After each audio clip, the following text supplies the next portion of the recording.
पाकिस्तानी सोच रहे हैं कि जिस अमेरिका की चौखट पर शहबाज शरीफ से लेकर आसिम मुनीर तक माथा टेकते रहे, जिस डोनाल्ड ट्रंप की जी हुजूरी में कोई कोर कसर बाकी ना रखी, उसी अमेरिका ने अपने ही लोगों को पाकिस्तान ना जाने की सलाह क्यों दे दी? अमेरिका ने अपने नागरिकों को पाकिस्तान ना जाने की सलाह क्या दी? पाकिस्तानियों का हलक सूख चुका है। लेकिन सवाल यह है कि पड़ोस के आतंकी मुल्क में ऐसा क्या हो गया कि अमेरिका को बाकायदा पाकिस्तान के लिए एडवाइजरी जारी करनी पड़ी? पाकिस्तानियों को भी पता है कि पाकिस्तान एक आतंकी देश है। आतंक की फसल को इस्लामाबाद के हुक्मरान खाद पानी देते रहे हैं। वही फसल जिन्ना के मुल्क को बर्बादी के कुएं में धकेल रही है। पड़ोस के आतंकी मुल्क के आज के हालात भी जान लीजिए। सिर्फ 12 साल में पाकिस्तान का विदेशी कर्ज 2 गुना हो चुका है। साल 2011 में पाकिस्तान पर करीब 66.4 अरब डॉलर का विदेशी कर्ज था, जो 2023 में बढ़कर 124.6 अरब डॉलर तक पहुंच चुका है। भारतीय मुद्रा में देखें तो यह आंकड़ा 103 लाख करोड़ रुपए से ज्यादा बैठता है। 2 दिन पहले ही पाकिस्तान की संसद में पेश रिपोर्ट में बताया गया कि हर पाकिस्तानी के सिर पर अब तक 3,33,000 रुपए का कर्ज हो चुका है। स्थिति यह है कि पाकिस्तान के पास मूलधन तो दूर, ब्याज की किस्त चुकाने के पैसे नहीं है। पाकिस्तान के हुक्मरान भीख मांगने के लिए कटोरा लेकर दर बदर भटकते रहते हैं। लेकिन अब कई देश शहबाज शरीफ और आसिम मुनीर को देखते ही दरवाजा बंद कर लेते हैं। पाकिस्तानियों के सामने मुल्क की गुर्बती को लेकर घड़ियाली आंसू बहा रहे इन जनाब के पास पाकिस्तान के प्रधानमंत्री का ओहदा है, लेकिन काम सऊदी के शेखों से लेकर चीन और अमेरिका की चौखट तक भीख मांगना है। और ऐसा करने वाले ये पहले शख्स नहीं है। वजूद में आने के बाद से ही जिन्ना के मुल्क के हुक्मरानों को कर्ज लेकर घी पीने की आदत पड़ी हुई है। इसीलिए पाकिस्तान आज सिर से ऊपर तक कर्ज के कुएं में डूबा हुआ है। थिंक टैंक नेटस्ट्रैट ने पिछले साल नवंबर की 26 तारीख को पाकिस्तान के आतंक को लेकर एक रिपोर्ट जारी की थी और इस रिपोर्ट में बताया गया था कि किस तरह से पाकिस्तान की सेना और खुफिया एजेंसी ISI ने आतंकवाद को भारत के खिलाफ पिछले 78 सालों से हथियार के तौर पर इस्तेमाल किया है और ये बात अब पूरी दुनिया जानती है। पाकिस्तान की बर्बादी की सबसे बड़ी वजह यही है। आज जब हमारे देश में 53.5 लाख का बजट पेश हुआ तो पाकिस्तान की आवाम ने अपने हुक्मरानों को आईना दिखाना शुरू कर दिया। भारत के बजट पेश होने के बाद से ही पाकिस्तानी हलकान हुए जा रहे हैं और ऐसा होना लाजमी है। पाकिस्तानी जान रहे हैं और मान रहे हैं कि हिंदुस्तान के सामने उनके मुल्क की हैसियत बित्ती भर की नहीं है। बिल्कुल दुरुस्त बात कही। पाकिस्तान के हुक्मरानों का हाल ये जो दूसरों के कर्ज पर पलते हुए भी डींगे हाँकने से बाज नहीं आता।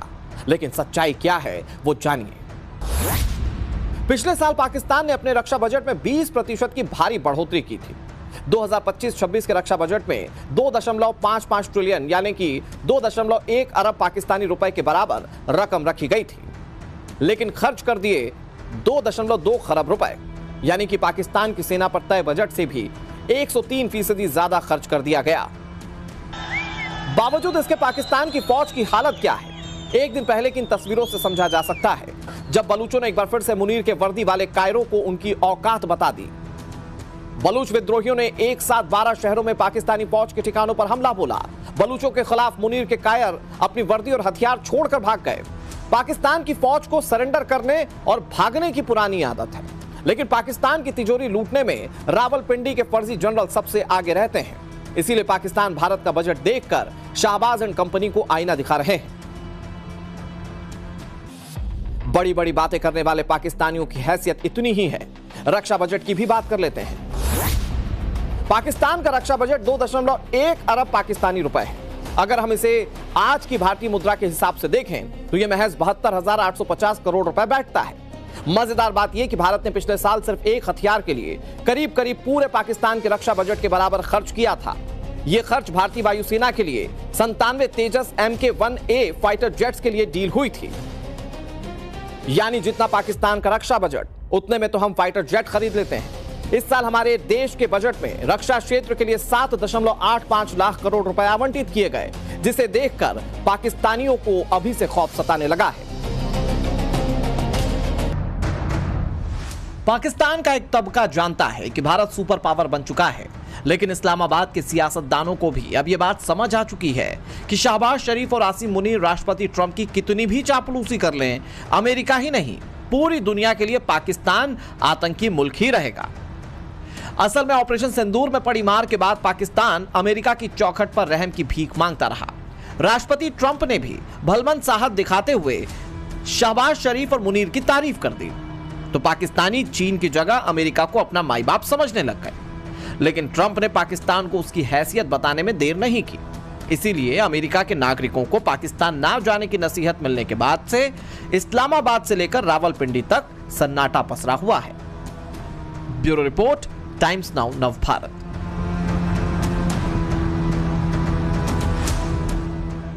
नरेंद्र मोदी ने बीते 10 सालों में इस देश की रेलवे नेटवर्क को बदला है भाई। इंटरनेशनल लोक प्लेन जैसी सुविधाएं, मोदी की नए वंदे भारत में ऐसा क्या क्या हो गया कि रील्स की बाढ़ आ गई है।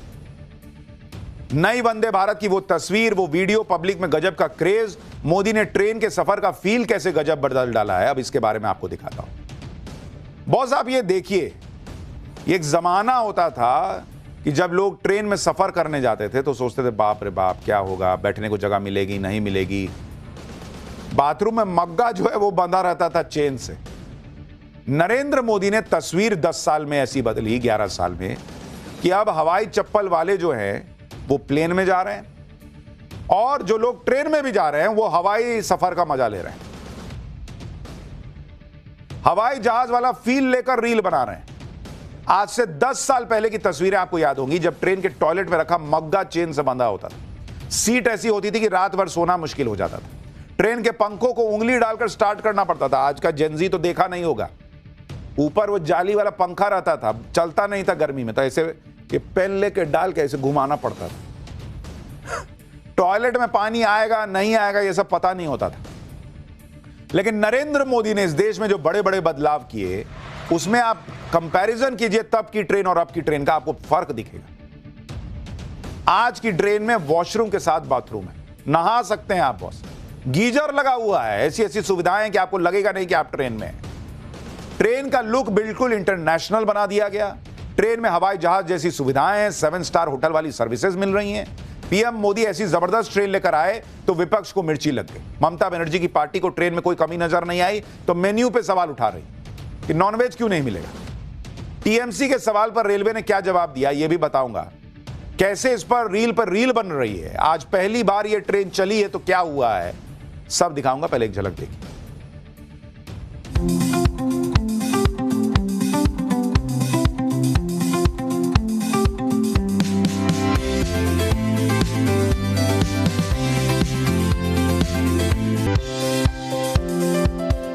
घर जाके क्या बताओगे?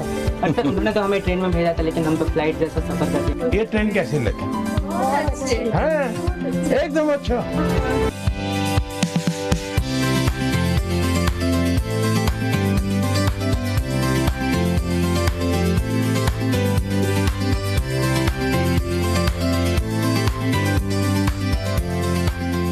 देश की पहली वंदे भारत स्लीपर ट्रेन पटरी पर दौड़ी। ये ट्रेन हावड़ा, कोलकाता के पास हावड़ा को गुवाहाटी के कामाख्या जंक्शन से जोड़ने जा रही है। ये ट्रेन इतनी खास है कि लोग रील्स बना बनाकर सोशल मीडिया पर डाल रहे हैं। साथ ही ये भी बता रहे हैं कि नए वंदे भारत में क्या और कितनी सुविधाएं हैं। पहले लोग रील बनाते थे, देखो इधर गंदा है, देखो ऐसा है, अरे इधर चद्दर फटा हुआ है। नई वंदे भारत स्लीपर ट्रेन की रील में लोग बता रहे हैं कि अरे यार गजब ही हो रखा है। और आप याद कीजिए कि पहले का ट्रेन कैसे होती थी। मैं कुछ तस्वीरें आपको दिखा रहा हूं। नई वंदे भारत स्लीपर ट्रेन को देख लोगों की पुरानी यादें ताजा हो गई, जब ट्रेन के टॉयलेट में चेन से मग्गे को बांधना पड़ता था। अगर मग्गे को नहीं बांधा तो लोग मग्गा लेके चल देते। अब जो वंदे भारत आई है उसके टॉयलेट को देखेंगे तो होटल का टॉयलेट याद आ रहा है भाई। उसमें नहाने की सुविधा, गीजर लगा हुआ है भाई। लोग अब नई वंदे भारत स्लीपर के टॉयलेट का वीडियो बनाकर सोशल मीडिया पे डाल रहे हैं। टॉयलेट दिखा रहे हैं कि देखो कितना खूबसूरत टॉयलेट है।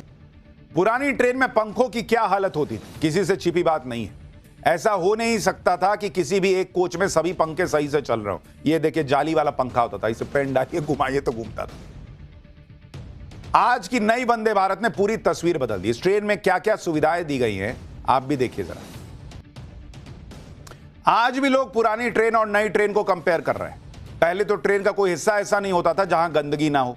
सीट से लेकर वॉश बेसिन तक में कूड़े का ढेर दिखता था। पीएम मोदी ने तस्वीर को बदला।